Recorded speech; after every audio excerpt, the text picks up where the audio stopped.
சரவணோத்பவ ஸ்கந்த நமோ நமோ சுவாமி பூதரவாச நமோ நமோ பக்தரட்சக நமோ நமோ நமோ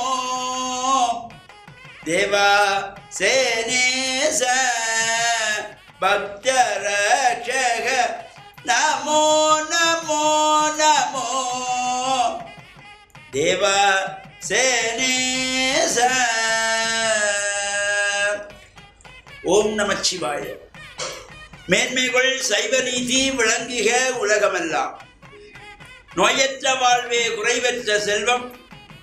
அந்த நோய் நொடி இல்லாத வாழ்வை இந்த உலக மக்கள் எல்லோரும் வாழ வேண்டும் என்று கலியுகத்தின் காந்தமலை ஜோதியாகிய சபரிமலை சுவாமி ஐயப்பனுடைய திருவடிகளை சிறந்தாழ்த்தி டான் தமிழொலி ஓம் தொலைக்காட்சி நேயர்கள் அனைவருக்கும் சர்வதேச இந்து மத குறிப்பீடம் அகில இலங்கை சபரிமலை ஸ்ரீ சாஸ்தாபுரத்தின் சார்பில் இனிய வணக்கங்களும் நல்லாசிகள். இன்றும் மங்களகரமான குரோதி வருஷம் தை மாதம் 24ஆம் நாள் 6/2/2025 வியாழக்கிழமை. இன்று மலர்ந்திருக்கின்ற இன்றைய பொழுதும் நம் எல்லோருடைய வாழ்விலும் எல்லா விதமான சிறப்புகளும் வெற்றிகளும் கிடைக்க வேண்டும் என்று இறைவனை பிரார்த்தித்து இஷ்ட தெய்வங்கள் குலதெய்வங்களை எல்லாம் நாம் வழிபாடுகள் செய்து இன்றைய தினம் குருவாரம் என்று போற்றுகின்ற வியாழக்கிழமை. அது மட்டுமல்ல, இன்று முருகப்பெருமானை வேண்டி வழிபாடு செய்கின்றதாகிய நட்சத்திர வாரியான விரதங்களிலே இந்த உத்தராயணம் தை மாதத்து கார்த்திகை நட்சத்திரம் தை கிருத்திகை ஒரு தனித்துவமான அபரிவிதமான சிறப்பு கொண்டது. இந்த தை கார்த்திகை, ஆடி கார்த்திகை, கார்த்திகை மாதத்து கார்த்திகை, இவ்வாறு அந்த ஒவ்வொரு நட்சத்திரங்கள் ஒவ்வொரு மாதங்களுக்கு தனித்துவமான சிறப்பு. இந்த தை மாதத்திலே கார்த்திகை நட்சத்திரம், இந்த தை மாத கார்த்திகை நட்சத்திரத்திலே பிறந்தவர்கள், அந்த ஜென்ம நட்சத்திரமாக கொள்ளுகின்றவர்களுக்கு முருகப்பெருமானுடைய பரிபூர்ணமான திருவுளெல்லாம் நிறைகின்ற வகையிலே இந்த முருகப்பெருமான் கார்த்திகை பெண்களினாலே வளர்க்கப்பட்டதினாலே கார்த்திகேயன், காங்கேயன் என்று போற்றப்படுகின்றவர். இந்த முருகப்பெருமானுக்கு சரவணபவன் என்பது இந்த சடாட்சரம் என்று போற்றப்படுவது. சரவணபவன், இந்த சரவண முருகப்பெருமானுக்குரிய நட்சத்திரம். சரவணபவன் ஜனித்த ஜென்ம நட்சத்திரம் தை கார்த்திகை. இந்த கார்த்திகை நட்சத்திரத்திலே விசேஷமான வழிபாடுகளோடு அகில இலங்கை சபரிமலை ஸ்ரீ சாஸ்தாபுரத்திலே இன்றைய தினம் மாலை 5 மணி முதல் சபரிமலை சுவாமி ஐயப்பனுக்கு விசேஷமான அபிஷேக ஆராதனைகள் நடைபெற்று இன்று இந்த ஜென்ம நட்சத்திரத்தை முன்னிட்டு தை கார்த்திகை ஜென்ம நட்சத்திரத்தை முன்னிட்டு பாடசாலை மாணவ மாணவிகளுக்கு பாடசாலை உபகரணங்கள் வழங்கி வைக்கின்ற சிறப்பான நிகழ்வும் இன்று சபரிமலை சாஸ்தாபுரத்திலே கொழும்பு 15 அமைந்திருக்கின்ற சபரிமலை ஸ்ரீ சாஸ்தாபுரத்திலே இன்றைய தினம் ஐயப்பனுக்கு விசேஷ பூஜை வழிபாடுகளோடு மாணவ செல்வங்களுக்கான பாடசாலை உபகரணங்களும் வழங்கி வைக்கப்படுவதோடு ராப்பூசன விருந்து உபசாரமும் இன்று நடைபெறுகின்ற சிறப்போடு கூடியதாக இந்த தை கார்த்திகை தை மாதத்து கிருத்திகை நட்சத்திரம், கார்த்திகை நட்சத்திரம் ஒரு சிறப்பு பொருந்தியது. குறிப்பிடாதிபதி அவருடைய ஜென்ம நட்சத்திரத்திலே இந்த பூஜை வழிபாடுகளும் இவ்வாறு நடத்த வேண்டும் என்று மாலை அணிந்த அடியார்கள், சுவாமிமார்கள், பக்தருடைய ஏற்பாட்டிலே இந்த பாடசாலை மாணவர்கள் 100 பிள்ளைகளுக்கு இந்த பாடசாலை உபகரணங்களும் வழங்கி வைக்கப்பட இருக்கின்றது. இவ்வாறான விசேஷ நிகழ்வுகளும் கலந்து இறையருளையும் பெற்று மண்ணில் நல்ல வண்ணம் வாழ டான் தமிழொலி ஓம் தொலைக்காட்சி நேயர்கள் அனைவருக்கும் சர்வதேச இந்து மத குறிப்பிடம் அகில இலங்கை சபரிமலை ஸ்ரீ சாசாபுரத்தின் சார்பில் நல்ல ஆசிகளை கூறிக்கொள்வதில் மனமகிழ்வு கொள்கிறோம். சர்வே ஜனாக சுகினோ பவந்து சமஸ்த மங்களான் சுபம்.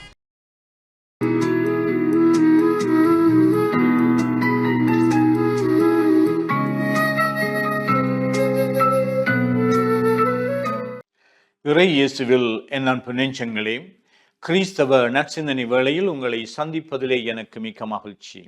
ஆண்டவர் இயேசுவின் அன்பும் அருளும் உங்கள் அனைவரோடும் இருப்பதாக. ஆண்டவர் இயேசுவினுடைய பணி வாழ்விலே அவர் தம்முடைய சீடர்களை, தம்மை பின்தொடர்ந்தவர்களை பயிற்றுவித்தார். அவர் எதை போதித்தாரோ அந்த சீடர்கள் அதை நம்பி தங்களுடைய வாழ்வை அதற்கு ஏற்ப அமைத்து கொண்டது மட்டுமல்ல, அந்த இயேசுவினுடைய போதனையை அவர்கள் தொடர்ந்தும் போதிக்க வேண்டும் என்று அவர்களை அனுப்பி வைத்தார் என்று நற்செய்தி கூறுகின்றது. அவர் அனுப்புகின்ற பொழுது இருவராக அனுப்பினார் என்றும் சொல்லப்படுகின்றது. அவர்களை அனுப்புகின்ற பொழுது நீங்கள் எதையும் எடுத்து செல்ல வேண்டிய அவசியமில்லை. நீங்கள் செல்லுகின்ற இடத்திலே போதியுங்கள். அந்த போதிக்கப்பட்ட அந்த மக்கள் உங்களை ஏற்றுக்கொண்டால் உங்களை அவர்கள் பராமரிப்பார்கள். அதிலும் மேலாக அவர் சொல்லிய விடயம் என்னவென்றால், நீங்கள் உங்களுடைய ஆற்றலில், நீங்கள் வைத்திருக்கின்ற சொத்துக்களில், உங்களுடைய திறமைகளில் மட்டும் நீங்கள் நம்பி இருக்காமல் நீங்கள் செல்லுகின்ற பொழுது உங்களோடு என்னுடைய பிரசன்னமும் கடவுளுடைய அருளும் தொடர்ந்து செல்லும் என்பதை அங்கு வலியுறுத்த விரும்பினார். நாங்கள் ஒவ்வொருவரும் ஒவ்வொரு நாளும் அனுப்பி வைக்கப்படுகின்றோம். எங்களுடைய சொந்த ஆற்றல்களை, திறமைகளை, வல்லமைகளை அதற்கு நாங்கள் விளம்பரம் கொடுத்து அதை நாங்கள் மிகப்படுத்தி எங்களுடைய ஆளுமையை வளர்ப்பதற்கல்ல, எங்களுடைய பெயரையும் புகழையும் நாங்கள் பரப்புவதற்கல்ல, மாறாக கடவுளை பற்றி பேசுவதற்கு அனுப்பி வைக்கப்படுகின்றோம். கடவுளை பற்றி பேசுகின்ற பொழுது பல சவால்களை நாங்கள் சந்திக்கலாம். பலர் எங்களோடு பேசாமலே போகலாம். பலர் எங்களுடைய பணியை ஏற்றுக்கொள்ளாமல் போகலாம். எங்களுடைய இந்த போதனையினாலே, சேவையினாலே தமக்கு பெரிதான லாபம் கிடைக்காது என்று சொல்லி அவர்கள் எங்களை தட்டி கழிக்கலாம். ஆனால் இயேசு தம்முடைய சீடர்களுக்கு சொல்லிக் கொடுத்த மிக முக்கியமான அறிவுரை என்னவென்றால், கடவுளிலே நீங்கள் நம்பிக்கை வைத்து உங்களுடைய பணியை ஆற்றுங்கள். நீங்கள் மறை போதகம் செய்கின்றீர்கள், நற்செய்தியை நீங்கள் எடுத்து இயம்புகின்றீர்கள். உங்களுடைய வாழ்வு அப்படிப்பட்ட ஒரு போதனையை செய்கின்ற பொழுது எதிர்கொள்ளுகின்ற பிரச்சனைகள் பல. இருப்பினும் கடவுளுடைய பிரசன்னத்திலே நீங்கள் நம்பிக்கை வைத்திருந்தால் உங்களுடைய பணி வெற்றிகரமாக அமையும். இங்குதான் நாங்கள் மறை போதகராக அல்லது இந்த நல்ல நற்செய்தியை பரப்ப வேண்டும் என்று சொல்லி நாங்கள் இந்த சமுதாயத்திற்கு புறப்படுகின்ற பொழுது சில வேளைகளிலே நாங்கள் மனம் உடைந்து போகின்றோம். இதெல்லாம் எங்களுக்கு தேவையில்லை என்று நாங்கள் எங்களுடைய பாட்டை பார்ப்போம் என்று சொல்லி நாங்கள் ஒதுங்கி விடலாம். அல்லது இந்த போதனை வேளையிலே நாங்கள் கடவுளை அறிவிக்காமல் நாங்கள் எங்களை அறிவிக்கின்றவர்களாக மாறலாம். நல்ல சிறந்த போதகர்களாக, பணியாளர்களாக, பொதுநிலை பணியாளர்களாக வருகின்ற பொழுது நாங்கள் பாதி வழியிலே அதிகாரத்தையும் எங்களுடைய பெயரை புகழை ஈட்ட வேண்டும் என்பதற்காக சில பதவிகளை நாங்கள் வகித்தால் அதிலே இருந்து இறங்க மாட்டோம். இந்த பதவிகளை நாங்கள் இன்னும் ஒருவருக்கு கொடுப்பதற்கு தயங்குவோம். நாங்கள் செய்த வேலைகளை எல்லாம், நாங்கள் போட்ட கோடுகளை எல்லாம் நாங்கள் அழித்து விடுவோம். இந்த வேலைகளை எல்லாம் அவை இனிமேல் வெற்றிகரமாக இடம்பெறாத அளவுக்கு நாங்கள் சில வேளைகளிலே அதற்காக சில நடவடிக்கைகளை கூட எடுக்கலாம்.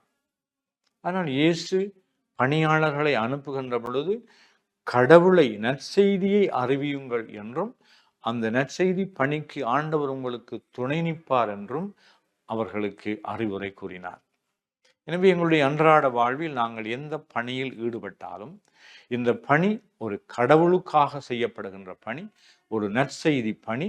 இந்த பணியிலே கடவுள் எனக்கு அருள் தருவார் என்ற அந்த நம்பிக்கையோடு புறப்படுவோமாக. ஆமீன்.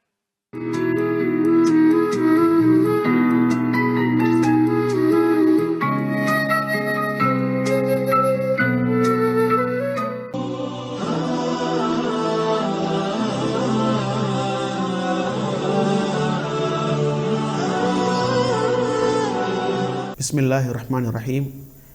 இஸ்லாமிய நற்சிந்தனையினோடு இன்று இணைந்திருக்கக்கூடிய நேயர்கள் அனைவருக்கும், பார்வையாளர்கள் அனைவருக்கும் அஸ்ஸலாமு அலைக்கும் வரஹ்மத்துல்லாஹி வபரகாத்துஹு. இன்றைய நற்சிந்தனையினூடாக ரசூலுல்லாஹி ஸல்லல்லாஹு அலைஹி வஸல்லம் அவர்கள் எந்த அளவுக்கு தன்னடக்கத்தோடும் பணிவோடும் நடந்து கொண்டார்கள் என்பதை ஒரு சில செய்திகளின் மூலம் உங்களுடைய கவனத்திற்கு கொண்டு வரலாம் என்று ஆசைப்படுகின்றேன்.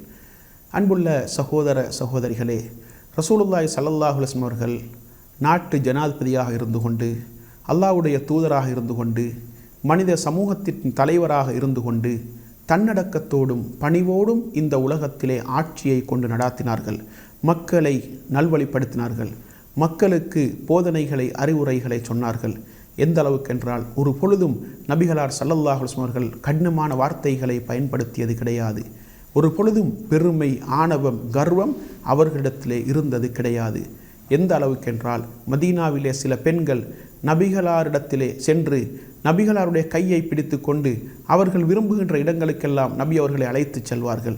நபி அவர்களிடத்திலே போய் செல்வதற்கு வழி கேட்பார்கள். நபி அவர்கள் கொண்டு போய் விட்டு வருவார்கள். இந்த அளவுக்கு நாட்டு ஜனாதிபதியாக இருந்து கொண்டு, சமூகத்தின் தலைவராக இருந்து கொண்டு, அல்லாஹ்வுடைய தூதராக இருந்து கொண்டு, இந்த உலகத்திலே பணிவான முறையிலே ஆட்சி நடாத்திய ஒரு தூதராக, ஒரு தலைவராக நபி அவர்கள் இந்த மண்ணிலே வாழ்ந்து காட்டினார்கள். அதே போன்று இந்த உலகத்திலே எந்த தலைவராலும் அந்த அளவுக்கு பணிவாக நடக்க முடியாது என்று சொல்லுகின்ற அளவுக்கு பணிவோடு ஆட்சியை கொண்டு நடத்தினார்கள். சில நபித்தோழர்கள், குறிப்பாக முஆத் இப்னு ஜபல் ரலியல்லாஹு அன்ஹு அவர்கள் பல நாடுகளுக்கு சென்று வருகின்றார்கள். நாட்டு தலைவர்களை பார்த்துவிட்டு வருகின்றார்கள். அவர்களுடைய அந்த சிம்மாசனத்தையும், அவர்களுடைய அரசியல் பட்டாளத்தையும், அவர்களுக்கு அந்த நாட்டு மக்கள் கொடுக்கக்கூடிய கண்ணியத்தையும் மரியாதைகளையும் பார்த்துவிட்டு வந்து அல்லாஹ்வுடைய தூதரிடத்திலே வந்து சொல்லுகின்றார்கள், அல்லாஹ்வின் தூதரே, உலகத்திலே பல நாடுகளுக்கு சென்று வந்தேன். அந்த நாட்டு தலைவர்கள் மதிக்கப்படுகின்றார்கள், கண்ணியப்படுத்தப்படுகின்றார்கள்.